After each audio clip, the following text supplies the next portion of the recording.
1954년 미국에서 이 한 여자 아이가 태어났습니다. 이 아기는 아버지가 누군지 모르는 사생아로 태어났는데요. 9살이 되던 해에 참 그런 일이 있으면 안 되는데 사촌 오빠로부터 성폭행을 당합니다. 그리고 14살이 되었을 때 아버지가 누군지 모르는 그런 이제 미혼모가 이제 되었어요. 그리고 참 그렇게 뭐 미혼모여도 참 자식이 잘 자랐으면 얼마나 좋았을까요? 그런데 그녀가 낳은 그 아이가 생후 2주 만에 죽어야만 했습니다. 그리고서는 참 불우한 시절을 보내면서 마약에 빠지기도 하고 참 많은 어려움과 고초를 겪었죠. 하지만 그로부터 약 40년이 흐른 이후 그녀는 미국뿐만 아니라 전 세계 정말 오피니언 리더들을 이제 선도하는 그런 유명한 토크쇼의 여왕이자 수많은 사람들로부터 존경받는 아주 미국에 영향력 있는 대표적인 리더가 되었습니다. 그녀가 바로 오프라 윈프리라고 하는 여러분들 다 한번 보신 적이 있죠? 이름을 들어보신 적이 있죠? 오프라 윈프리의 이야기입니다. 2000년대 이후에 실시된 그 매년 그 여론조사에서 미국인들이 가장 좋아하는 그 TV 언론인 방송인으로 2번이나 뽑혔고 또 흑인으로서는 또 최초로 이 보그라는 잡지의 이제 표지 모델로도 이렇게 선정이 되고 말이죠.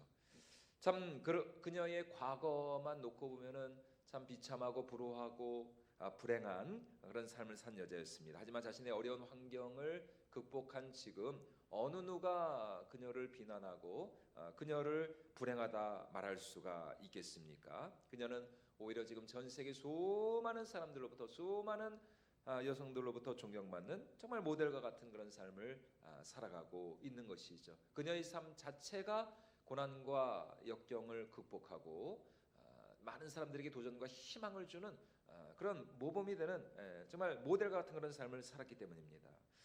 여러분 그런 의미에서 우리의 신앙 생활에 있어서도 정말 히브리서 기자가 말한 것 같이 구름같이 허다한 믿음의 사람들, 믿음의 증인들을 성경은 우리에게 분명히 말씀해 주고 있습니다. 많은 믿음의 모델들을 소개해 주고 있어요. 어제 우리가 살펴본 것처럼 그 이방인 백부장의 그 믿음, 이방인이었음에도 불구하고 이스라엘 어느 사람들보다도 더 참 놀라운 그 믿음으로 예수님마저 깜짝 놀라게 만들었던 그 이방인 백부장, 참 얼마나 위대한 믿음의 소유자였습니까?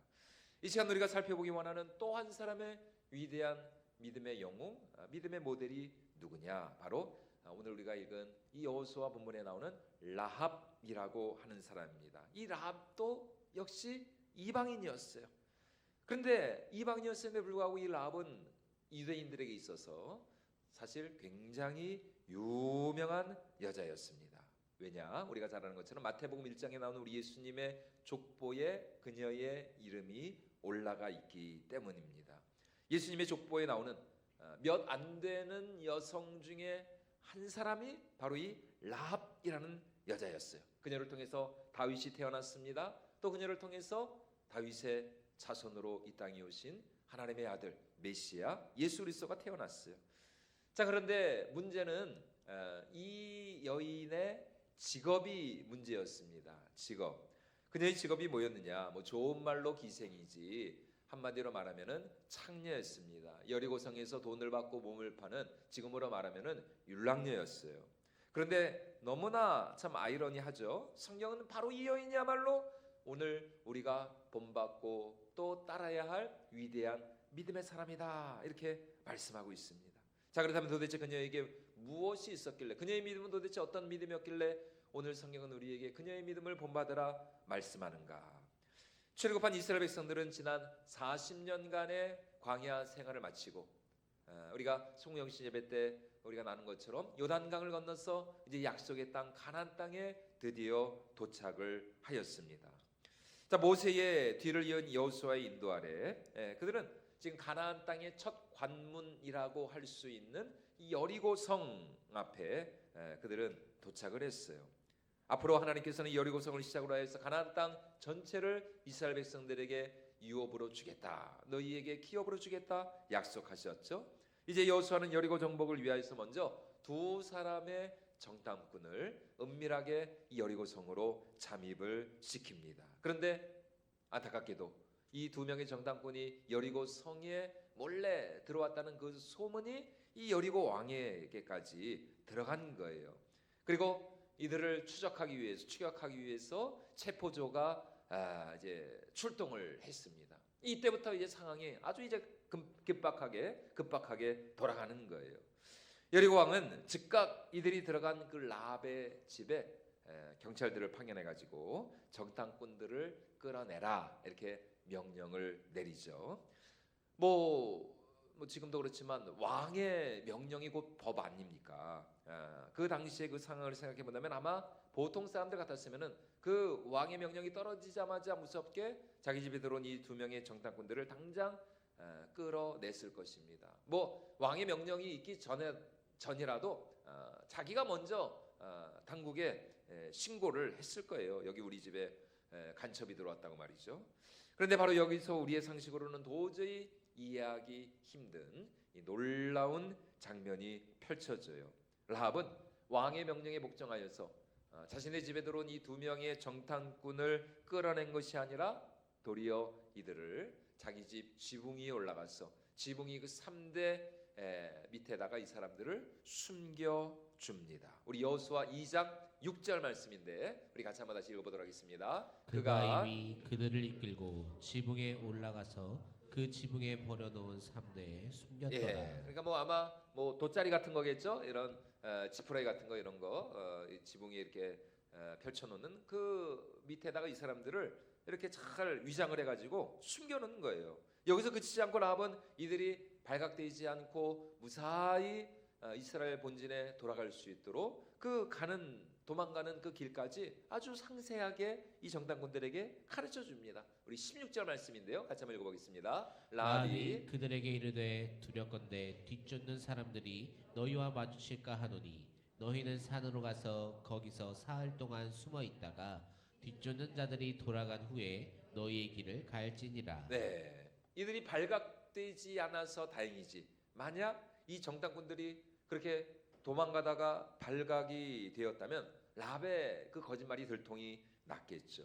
그러면은 뭐 라합은 그걸로 가는 겁니다. 죽는 거예요. 자, 그렇다면 라합이 이렇게 죽을 각오를 하고 여리고 왕의 명령을 거역하면서까지 이 두 사람의 이스라엘 정탐꾼들을 숨겨진 이유가 과연 어디에 있었을까? 뭐 하도 정이 많아서 그런 걸까요? 아이고 이 사람들 잡히면 당연히 잡히면 죽을 거니까 죽을 게 뻔하니까 안타깝고 불쌍한 마음에 이 사람들을 이렇게 숨겨주고 놓아주었는가? 뭐 물론 그럴 수도 있겠죠. 하지만 지금 라합이 보여주는 모습은 단순히 그들이 불쌍해서나 어떤 연민의 그런 감정 때문에 이끌려서가 아니었습니다. 왜냐하면 지금 이 두 사람들 역시 여리고성을 정탐한 후에 뭐 하려고 하는 사람이에요? 이 여리고성을 멸망시키려는 사람들입니다. 그러니까 이 여리고 사람들 입장에서 보면은 사실 이스라엘 백성들은 정복자고 침입자고 자기네들을 죽이러 온 사람들이에요. 그렇다면 라합의 생각에 이 여리고성이 저 이스라엘 군대에 있어서 저 이스라엘 사람들에게 멸망당할 것이 확실하니까, 우리 여리고성이 무너질 것이 확실하니까, 그러니까 나 혼자라도 살려고 이 라합이 이 두 명의 정탐꾼을 숨겨주었는가? 그렇지도 않습니다. 왜냐하면 인간적으로 생각해 볼 때 이 여리고 성은 외부의 공격에 의해서 절대로 무너질 수 있는 성이 아니었거든요. 실제로 고고학자들의 발견에 의하면은 이 여리고 성은 성벽이 하나가 아니라 두 개였습니다. 이중 성벽이었어요. 내벽이 있었고 외벽이 있었어요. 그래서 내벽의 두께는 2m, 그리고 외벽의 두께는 4m였고 그 내벽과 외벽 사이에 뭐 일반적으로 해자라고 그러죠. 그 강이 있었는데 그 강의 폭이 한 5m 정도 되는 거예요. 강 폭이 그 외벽과 내벽 사이에 그 공간이. 그러니까 합치면은 한 11m 정도. 11m의 이중 성벽으로 건축된 성이 바로 이 여리고성이었습니다. 그야말로 어떤 외부의 공격에 의해서는 절대로 무너질 수 없는 난공불락의 철옹성이 여리고성이었다는 것입니다. 반면에 지금 이 성을 무너뜨리겠다라고 달려드는 이스라엘 백성들은 어떤 사람들이었습니까? 좋게 말해서 하나님의 군사들이지 사실 지난 40년 동안 광야를 떠돌고 헤매고 다녔던 오합지졸, 뭐 좋게 말해서 하나님의 군사들이지 여리고 사람들 입장에서 보면은 거지들이나 마찬가지였어요. 왜냐하면 이미 이 당시 여리고 사람들은 철기 문명이었거든요. 근데 아직도 이 이스라엘은 철기 문명이 아니에요. 청동기 그 시대 문명을 지금 가지고 있는 사람들이었어요. 그러니까 이 여리고 사람들이 볼 때 저 이스라엘 사람들은 참 뭐 변변한 무기 하나 없는 그런 오합지졸들이나 마찬가지였죠. 반대로 이 여리고 사람들은 어떤 사람들이었습니까? 이들은 모두가 전쟁에 익숙한 용사들이었고 또 게다가 이 아낙 자손 같은 경우들에는 거인들이었어요. 거인 족속이었어요. 40년 전 이스라엘 그 정탐꾼들의 보고가 바로 그것이었습니다. 시간을 되돌려서 여러분들이 한번 40년 전으로 돌아가 봅시다. 모세의 명령 아래 가나안 땅을 정탐한 12명의 그 정탐꾼, 그 가운데 여호수아와 갈렙을 제외한 나머지 10명의 정탐꾼들의 말이 무엇입니까? 우리는 절대로 그 땅에 들어갈 수 없다. 그 땅을 우리는 정복할 수 없다. 우리는 그들 앞에 정말 메뚜기와 같다. 우리는 이제 우리가 다시 이제라도 우리가 애굽으로 돌아가자. 이것이 40년 전에 그 여호수아와 갈렙을 제외한 나머지 10명의 정탐꾼들의 보고가 아니었습니까? 우리 민수기 13장 우리 31절로 33절 말씀 한번 같이 읽어보도록 하겠습니다. 그와 함께 올라갔던 사람들은 이르되 우리는 능히 올라가서 그 백성을 치지 못하리라. 그들은 우리보다 강하니라 하고 이스라엘 자손 앞에서 그 정탐한 땅을 악평하여 이르되 우리가 두루 다니며 정탐한 땅은 그 거주민을 삼키는 땅이요 거기서 본 모든 백성은 신장이 장대한 자들이며 거기서 네피림 후손인 아낙 자손의 거인들을 보았나니 우리는 스스로 보기에도 메뚜기 같으니 그들이 보기에도 그와 같았을 것이니라. 여러분 바로 저겁니다. 우리는 그들 앞에 무엇과 같다고요?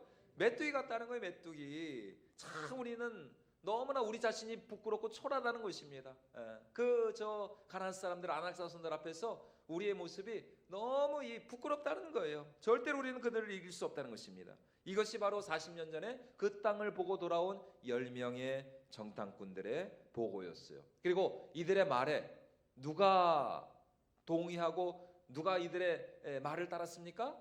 나머지 모든 이스라엘 사람들, 모세와 아론을 제외한 나머지 모든 60만 그 이스라엘 남자들 다 이 200만 군중들이 다 그들의 그 말에 똑같이 동조를 했다는 것입니다.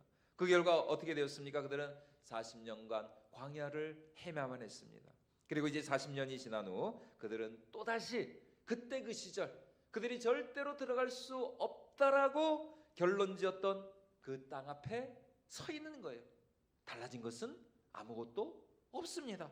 그냥 40년이라는 시간만 지났던 거예요.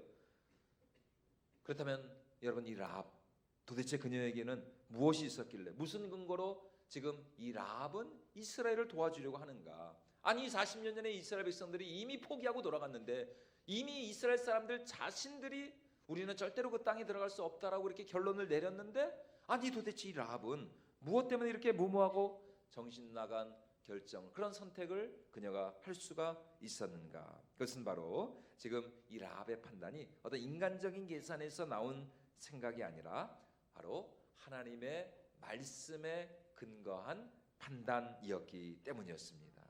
지금 이스라엘 백성들과 함께 하시는 분이 누구인지를 이 라합은 분명히 알았기 때문이에요.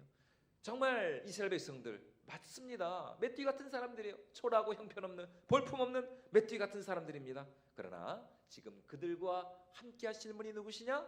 바로 천지 만물을 지으시는 모든 인생의 생사업을 주관하시는 여호와 하나님이 그들과 함께 하셨다는 것입니다. 바로 그 하나님과 함께 하시는 그 이스라엘 백성들 그들과 함께 하시는 그 여호와 하나님으로 인하여서 이 여리고성은 반드시 그분의 약속과 언약대로 이 여리고성이 무너지고 멸망할 것을 이 라합은 믿었기 때문에 그 믿음으로 말미암아 지금 라합이 이 정탐꾼들을 숨겨줬던 것입니다. 그것이 바로 지금 오늘 우리가 읽은 8절과 9절 말씀입니다. 우리 같이 한번 다시 읽어보도록 하겠습니다. 또 그들이 눕기 전에 라합이 지붕에 올라가서 그들에게 이르러 말하되 여호와께서 이 땅을 너희에게 주신 줄을 내가 아노라. 네, 여호와께서 이 땅을 너희에게 준 줄을 내가 뭐 한다고요? 아노라. 내가 아노라. 무슨 말입니까? 너희와 함께 하시는 그분이, 너희를 자기 백성 삼으신, 너희를 자기 언약 백성 삼으신 바로 그 하나님이 이 땅을 너희에게 주마 약속하시지 않았느냐? 나는 그 약속의 그 말씀을 내가 믿는다라는 것이에요. 그러므로 나는 너희가 이 성을 취할 줄로 믿는다라고 지금 이 라합이 이런 위대한 믿음의 고백을 하고 있는 것입니다. 여러분, 지금 라합이 하고 있는 이 말, 이 믿음의 고백은 바로 40년 전 그 10명의 정탐꾼들과는 정반대로 보고한 누구요? 여호수아와 갈렙의 믿음의 고백과 똑같은 고백이었습니다. 민수기 14장 6절에서 8절까지 말씀을 보면 이 여호수아와 갈렙이 다른 10명의 정탐꾼들의 그 악평에 대항하여 이렇게 백성들의 마음을 진정시키고자 이렇게 말을 하고 있습니다. 우리 같이 한번 읽어보도록 하겠습니다. 민수기 말씀. 그 그 땅을 땅을 정탐한 자 중 눈의 아들 여호수아와 여분네의 아들 갈렙이 자기들의 옷을 찢고 이스라엘 자손의 온 회중에게 말하여 이르되 우리가 두루 다니며 정탐한 땅은 심히 아름다운 땅이라. 여호와께서 우리를 기뻐하시면 우리를 그 땅으로 인도하여 들이시고 그 땅을 우리에게 주시리라. 이는 과연 젖과 꿀이 흐르는 땅이니라. 예, 여호와께서 우리를 뭐 하시면요? 기뻐하시며 그렇죠. 하나님이 우리를 기뻐하시기만 하면, 하나님이 우리를 정말 인도하시고 또 우리를 축복해 주시기만 한다면 우리는 얼마든지 우리의 어떠함에 상관없이 우리는 저 땅을 취할 수 있다. 그러니까 우리가 하나님께 순종하자. 우리가 온전히 하나님만을 믿고 의지하자. 지금 이것이 여호수아와 갈렙의 믿음의 고백이었어요.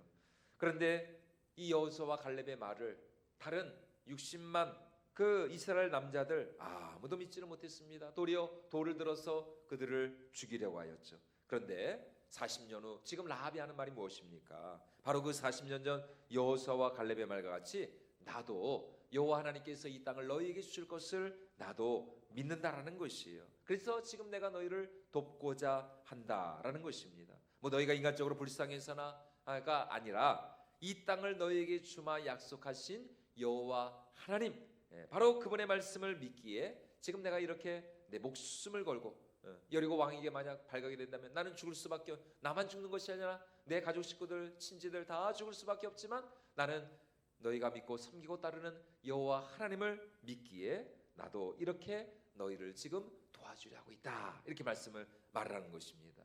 자, 그렇다면 지금 여러분 이 라합의 믿음, 그녀의 믿음은 누구보다도 더 큰 믿음일까요?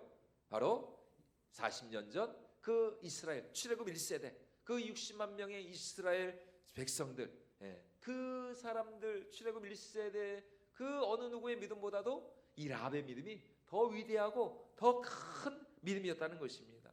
바로 이 위대한 믿음으로 말미암아 라합은 이스라엘 그 정말 백성들 가운데서 그 여리고 무너져가는 그 여리고 성에서 구원을 받았을 뿐만이 아니라 또한 다윗과 우리 예수님의 그 족보에 그 이름이 오르는 우리 예수님의 조상이 되는 놀라운 믿음의 정말 모범을 우리에게 보여주고 있다는 사실입니다. 자, 그렇다면 오늘 우리가 살펴보고자 하는 것은 라합은 어떻게 이렇게 놀라운 위대한 믿음의 소유자가 되었는가라고 하는 것입니다. 먼저 그녀는 무엇을 들었느냐? 이스라엘에 대한 소문을 들었습니다. 라합은 이스라엘을 위하여서 하나님께서 행하신 그 놀라운 구원의 소식을 먼저 들었다라는 것이에요. 우리 10절 말씀 우리 같이 한번 읽도록 하겠습니다. 이는 너희가 애굽에서 나올 때 여호와께서 너희 앞에서 홍해물을 마르게 하신 일과 너희가 요단 저쪽에 있는 아모리 사람의 두 왕 시온과 옥에게 행한 일 곧 그들을 전멸시킨 일을 우리가 들었음이니라. 우리가 뭐 했다고요? 들었음이니라. 우리가 들었음이니라. 당시 이스라엘 백성들의 이 출애굽 사건은 전 세계적인 빅뉴스였어요. 빅뉴스. 하나님이 애굽 왕 바로를 죽이시고 또 홍해물을 가르사 홍해바다를 가르사 이스라엘 백성들을 출애굽시키셨고 또 요단강 동편에 있는 아모리 사람의 두 왕 시온과 옥의 그 나라 그 백성들을 전멸시켰다는 이 소식이 여리고에 있는 모든 사람들의 두 귀를 울렸습니다. 그 일로 말미암아 우리 하나님 이스라엘이 하나님께서 얼마나 강력한 신중의 신이시 왕중의 왕이신가, 그리고 여호와 하나님, 이스라엘 백성들이 믿고 따르는 그 하나님이 얼마나 죄를 미워하시고 악을 심판하시는 공의와 정의의 하나님이신가. 이것이 모든 사람들에게 다 선포가 되었던 것입니다. 그리고 이 모든 일을 여리고 사람들이 들었고 또한 라합도 이 소문을 통해서 하나님을 알게 되었던 것이죠. 여러분, 오늘 우리도 마찬가지죠. 우리의 믿음은 항상 어디에서부터 시작을 한다? 듣는 데서부터. 듣는 거니까 항상 듣는 걸 잘 들어야 됩니다. 아무거나 들으면 안 되고요. 항상 요새는 하도 이렇게 가짜 뉴스가 많아가지고 그런 거는 최대한 여러분 우리가 들으면 안 됩니다. 유튜브도 여러분 잘 들으셔야 됩니다. 괜히 이상한 막 유튜브 이렇게 들으면은 이게 스마트폰이 이게 똑똑해가지고 얘네가 이제 알고리즘으로 돌아가잖아요. 그러니까 계속 막 이상한 거 들으면은 계속 그런 것만 뜨는 거예요. 그러면 뭐 거기에 이게 막 이게 심취가 되면은 이게 사람이 이게 참 이게 듣는 대로 이렇게 행동을 하게 되니까 이게 이상한 쪽으로 이렇게 빠지거든요. 그러니까 항상 우리는 항상 하나님의 말씀을 듣고 항상 우리는 진리의 말씀에만 귀를 기울여야 할 줄로 믿습니다. 근데 이 참 라합은 너무나도 참 감사하게도 이 하나님께서 행하신 일을 들었다는 것입니다. 여러분, 처음부터 잘 믿는 사람이 어디 있어요? 처음에는 뭐 대개 전도자들에 의해서 반강제적으로 이렇게 떠밀려오는 경우가 많죠. 하도 그냥 귀찮게 따라오니까. 그러니까 이 하여튼 전도하는 분들은 끈질겨야 됩니다. 아유 싫어요. 안 나가요. 안 믿을래요. 그렇다고 해서 그냥 아이고 저 사람은 뭐 그냥 안 믿는 사람인가 보다. 아이고 저 사람은 하나님도 포기했어. 아이고 내가 다시는 저기를 가나 봐라. 여러분, 전도자들은 절대로 이러면 안 됩니다. 내가 다시는 가나 봐라 이러면 안 되고요. 내가 또 온다. 오지 말라 그러면 내가 더 간다. 하여튼 전도자들에게 이런 하여튼 끈기가 있어야 됩니다. 끈기. 오지 말라 그러면 더 가야 돼. 너 그냥 아주 그냥 소금 뿌릴 때까지 가야 돼. 소금 뿌릴 때까지. 그러면은 나중에 그런 분들이 더 열심히 믿더라고요. 더 고마워하시고 그런 경우를 많이 봤는데, 처음에는 이 전도자들이 하도 귀찮게 하고 그냥 성가시게 하니까 이렇게 떠밀려오는 경우가 많아요. 근데 뭐 놀러 오기도 하고 아니면은 뭐 그냥 밥 한 끼 먹으려고 오기도 하고 뭐 심심해서 할 일 없으니까 오기도 하고. 그런데 여하튼 중요한 것은 그렇게 한 번, 두 번 올 때마다 여하튼 뭐를 들어요? 말씀을 듣잖아요. 말씀을 듣고 기도를 듣고 또 찬양을 듣고 그러다 보면 이게 콩나무 그 시루에 물 주듯이 말이죠. 이게 자기도 모르게 내 속에서 이 하나님을 향한 호기심이 생겨나고, 정말 하나님이 이러신 분인가? 나도 한번 믿어볼까? 나도 한번 기도해볼까?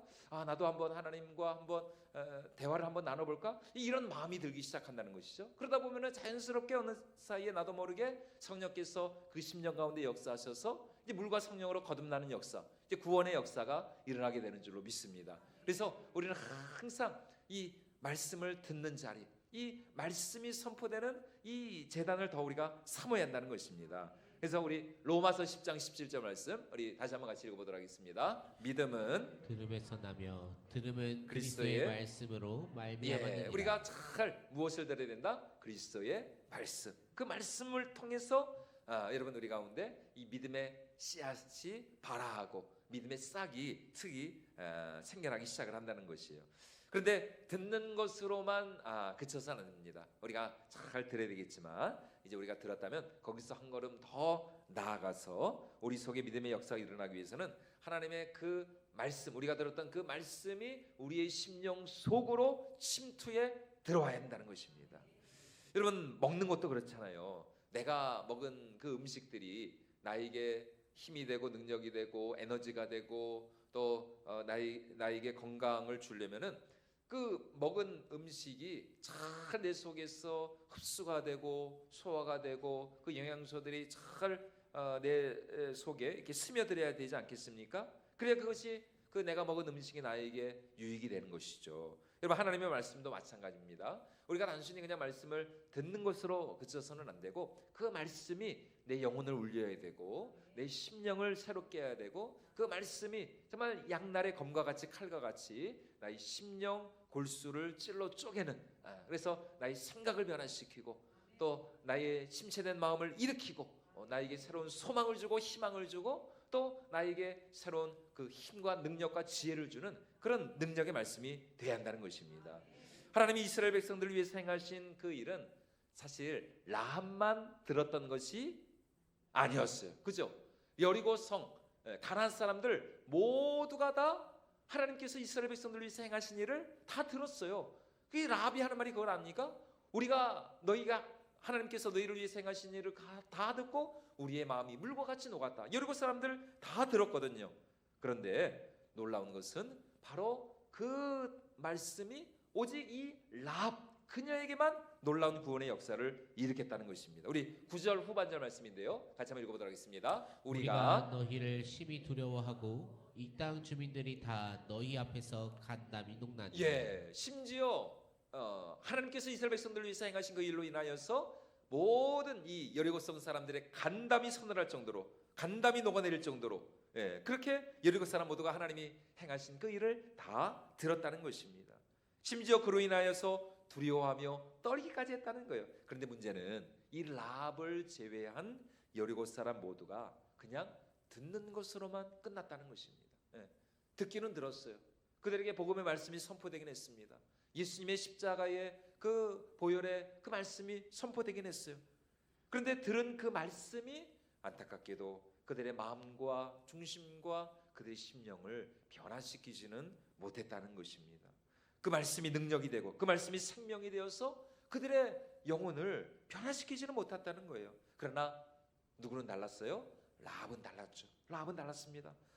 라합도 들었어요. 그러나 그녀는 들었을 뿐만 아니라 그 말씀이 검이 되고 또 방망이가 되고 또 그녀의 그 마음, 그녀의 그 심령판에 잘 박힌 목과 같이 이 하나님의 말씀이 그 라합의 영혼 가장 깊은 곳 중심까지 들어가 가지고 말이죠. 그녀의 영혼을, 그녀의 마음과 그녀의 생각을 변화시켰다는 것입니다.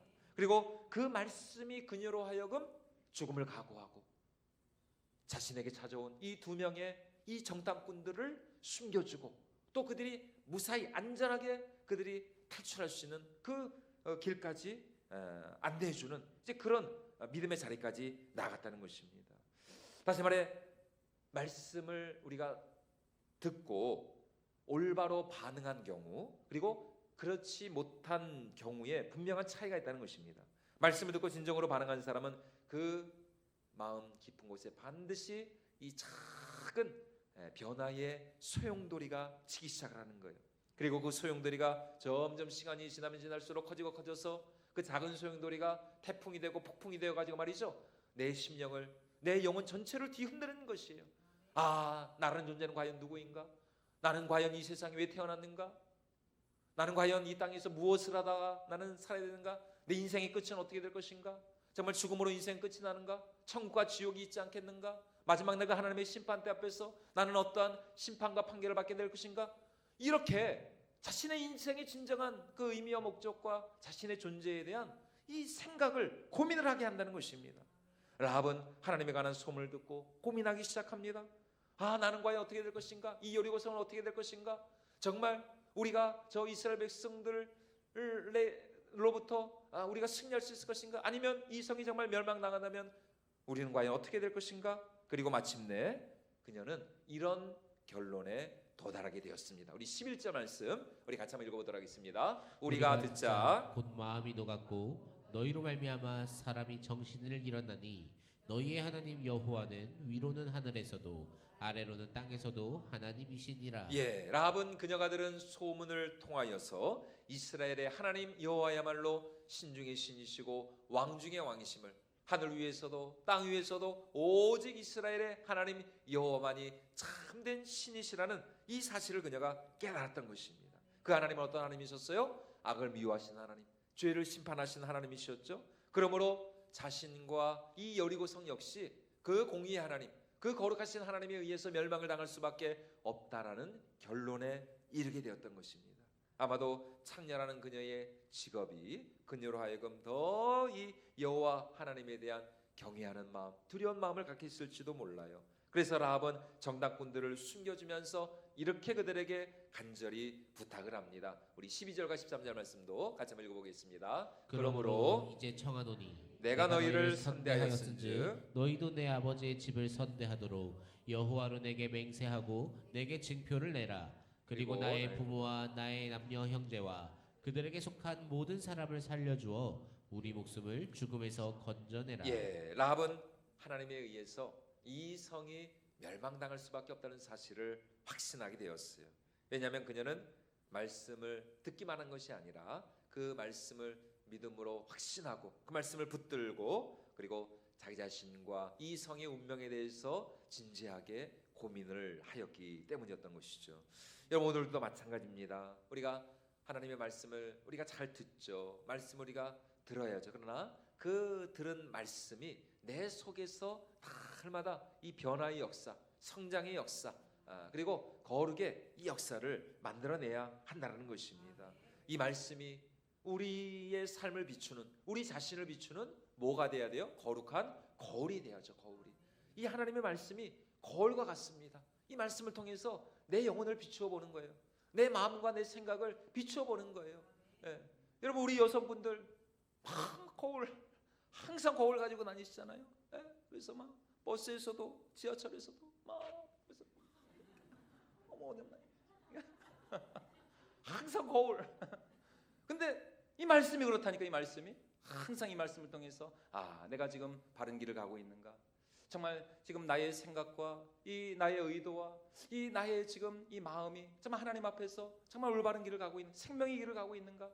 아니면은 정말 내가 주님을 믿는다면서도 하나님을 사랑한다면서도 여전히 내 마음대로 내 정욕대로 내 욕심대로 살아오고 있지 않는가? 항상 이 말씀이 거룩한 거울이 되어서 나 자신을 비추는 그런 빛이 되어야 한다는 것입니다.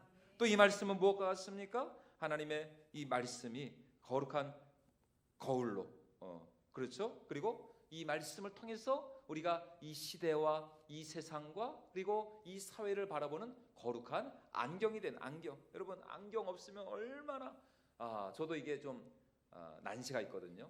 난시가 심해가지고 안과 가야 되는데 지금 시간이 없어가지고 아무래도 이사 와서 안과를 가야 될 것 같습니다. 예, 여러분 좋은 안과 있으면 추천해 주시기 바랍니다.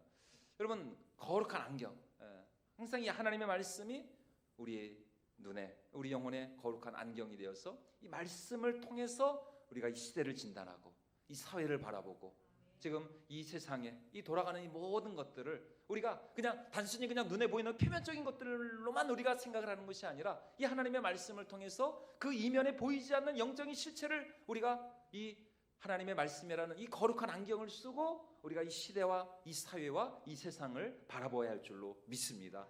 그럴 때 우리가 영적인 전쟁에서 승리할 수가 있는 거예요. 그렇지 않으면 우리가 그냥 맨날 그냥 눈에 보이는 것들로 그냥 유튜브에 나오는 그냥 그런 이상한 것들로 그냥 가짜 뉴스 막 그런 것들에 여러분, 우리가 그러면 안 되죠. 정말 우리가 믿음의 바른 길을 가기 위해서는 항상 우리가 이 말씀의 터 위에 견고하게 서가지고 이 예수님도 뭐라고 말씀하십니까? 좌로나 우로나 흔들리지 말고 항상 우리는 이 말씀의 정도를 걸어가야 할 줄로 믿습니다.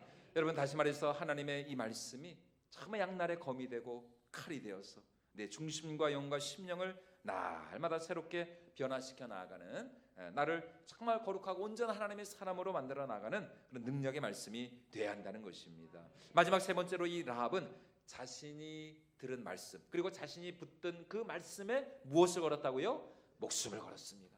그녀는 이 말씀에 자신의 생명을 걸었어요. 지금 그녀에게 두 명의 정탐꾼이 왔어요. 이제 라합은 결단을 내야 됩니다. 선택을 잘해야 돼요. 이들을 모르는 채 그냥 방관할 것인가? 뭐 그래도 되겠죠? 하지만 그럴 수는 없어요. 왜냐하면 지금 여리고 경찰들이 당장 지금 쫓아왔거든요. 다 알고 왔으니까 빨리 그 사람들 내놓으라고. 그 사람들 어디 있냐고. 이 운명적인 순간 앞에 라합은 자신의 목숨을 건 선택을 해야 됩니다. 죽음을 두려워하면서 그들을 고발할 것인가? 아니면은 죽을 각오를 하고 이 사람들을 숨겨줄 것인가? 라합은 이 순간 자신의 목숨을 건 결단을 내려야 했습니다. 여리고를 택할 것인가? 이스라엘을 택할 것인가? 이스라엘의 하나님 여호와를 선택할 것인가? 아니면 여리고 왕을 선택할 것인가? 여러분, 선택은 두 가지밖에 없어요. 둘 중에 하나예요. 그리고 오늘 말씀처럼 라합은 누구를 선택했어요? 하나님, 여호와 하나님을 선택했죠. 이스라엘을 선택했습니다. 라합은 이들을 숨겨줌으로써 하나님을 향한 자신의 그 믿음, 자신이 들었던 그 말씀에 대한 그 믿음을 자신의 행동으로서, 자신의 선택으로서 그 믿음을 드러냈다는 것이요. 그리고 이것이 바로 신약 야고보 기자가 우리에게 본받기를 촉구하는 라합의 살아있는 믿음, 행함이 있는 믿음이었다는 것입니다. 우리 야고보서 2장 25절 말씀 우리 같이 한번 읽어보도록 하겠습니다. 또 이와 같이 기생 라합이 사자들을 접대하여 다른 길로 나가게 할 때에 행함으로 의롭다 하심을 받은 것이 아니냐. 예, 또 다른 성경 번역본에는 이렇게 나와 있는데, 예, 우리 같이 한번 읽어보도록 하겠습니다. 여리고의 창녀 라합의 경우가 그러했습니다. 하나님이 그녀를 귀하게 여기신 것은 하나님의 정탐꾼들을 숨겨주고 그들의 탈출을 도운 행위, 곧 믿음과 행함의 빈틈없는 일치 때문이 아니었습니까? 예, 뭐라고요? 믿음과 행함의 빈틈없는 일치 때문이 아니었습니까? 예, 바로 이것입니다. 이것이 오늘 성경이 이 라합의 믿음을 칭찬하고 있는 이유인 것이고, 행함으로 입증된, 행함으로 증명된 그녀의 믿음이야말로 우리 하나님 앞에서 얼마나 참 진실하고 신실한 살아있는 믿음이었는지를 말씀해주고 있어요. 그래서 그 바로 다음에 야고보서 2장 26절에서 이렇게 말씀하고 있습니다. 우리 같이 읽어보겠습니다. 영혼 없는 몸이 죽은 것 같이 행함이 없는 믿음은 죽은 것이니라. 예, 행함이 없는 믿음은 죽은 것이니라. 행함이 있어야 된다. 우리의 믿음에는 반드시 우리가 믿고 고백하고 또 우리가 들은 그 말씀대로 행하고자 하는 그런 믿음이 있어야 된다. 신앙생활을 하다 보면 눈으로만 믿는 분들이 있죠. 눈에 보여야만 믿는 분들이에요. 눈에 안 보이면은 안 믿어요. 안 믿어. 눈에 보이지 않으면 안 믿습니다. 머리로만 믿는 분들도 있죠. 지식적으로만, 문자적으로, 이론적으로만, 마치 신앙생활을 공부하듯이 그렇게 지식적으로만 믿으려 하는 분들, 머리로만 믿는 분들, 또 손으로만 믿는 분들도 있습니다. 내 손에 무언가 쥐어줘야만 믿으려고 하는 분들, 내 손에 무언가 쥐어지는 것이 없으면 안 믿으려고 하는 분들. 그러나 또 한 사람, 발로만 믿는 분들도 있어요. 발로만, 그냥 교회당만 왔다 갔다 하고, 교회 그냥 마당만 밟고 가는 분들, 뭐 이제 그러다가 이제 믿음이 생기는 거지만 여하튼 발로만 믿는 분들. 또 마지막으로 어떤 분들이 있을까요?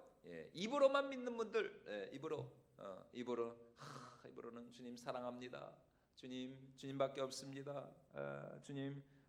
주님을 참 믿겠습니다. 근데 이제 입으로만 그렇게 고백하지, 그 입술의 고백이 행함의 진실함으로 입증되지 않는, 입으로만 믿는 분들. 그러나 오늘 우리가 본받고 따라야 할 믿음, 살아있는 믿음은 바로 이 라합과 같이 정말 행함이 있는 믿음, 정말 행함으로 말미암은 살아있는 믿음이 되어야 할 줄로 믿습니다. 지금 내가 가진 믿음은 어떤 형태로든지 반드시 드러나게 되어 있습니다. 하나님을 향한 나의 믿음이 정말 행함이 있는 살아있는 믿음인가, 아니면은 죽은 믿음인가, 우리의 말과 또 우리의 행실과 또 우리의 매일매일의 이 세상에서 우리의 선택과 결정과 판단을 통하여서 우리의 믿음이 드러나게 돼 있어요. 정탐꾼들이 온 것은 라합에게는 엄청난 위기였죠. 그러나 이 위기가 결국 그녀의 믿음이 살아있는 믿음이었음을, 또 그녀를 구원하는 그런 놀라운 반전의 역사를 이루었다는 것이죠. 오늘 우리도 마찬가지입니다. 우리의 믿음을 증명해 보여야 할 순간이 반드시 있습니다. 바로 그때 예수 그리스도를 향한 나의 믿음을 우리가 행함으로 우리가 증명하고 또 고백할 수 있어야 한다는 것이에요. 믿지 않는 가족들로부터 참 눈치 보면서 핍박당할 각오를 하고 신앙생활하는 분들 참 대단한 분들입니다. 대단한 분들이에요.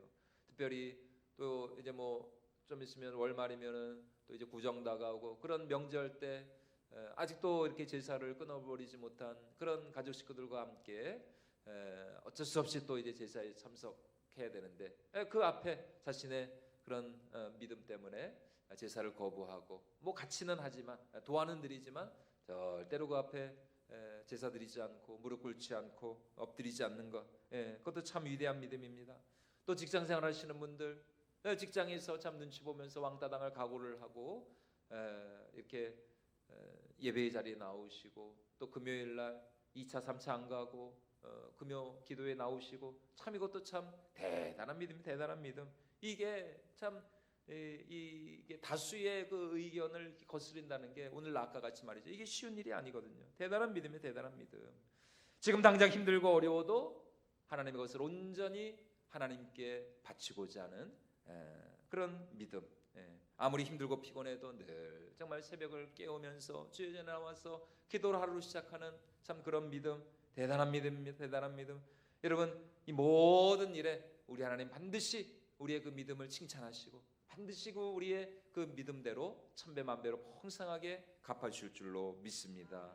하나님으로부터 칭찬받고 복을 받는 살아있는 믿음이라고 하는 것은 오늘 나아까 같이 매일의 우리의 삶에서 우리의 삶을 통해 우리의 믿음을 증명해 보이는 나의 입술과 나의 손과 발로 또 하나님을 택하고 말씀을 택하고 말씀에 순종하는 그런 믿음이 되어야 할 줄로 믿습니다. 그럼 오늘 이 라까 같이 정말 죽으면 죽으리라는 그런 믿음의 배짱 또 믿음의 담력을 가지고 우리가 2025년 한 해 믿음으로 올 한 해 우리 앞에 어떠한 시련과 고난과 환난이 닥친다 할지라도 이 믿음으로 승리하고 이 믿음으로 돌파하고 이 믿음으로 복을 받는 저와 여러분들이 모두가 될 수 있기를 주님의 이름으로 축원을 드립니다. 그래서 2025년 우리 모두가 정말 이 라아카 같이 살아있는 믿음의 주인공이 되어서 정말 행함 있는 믿음으로 말미암아 우리 하나님으로부터 칭찬받고 복을 받을 수 있기를 주님의 이름으로 축원을 드립니다.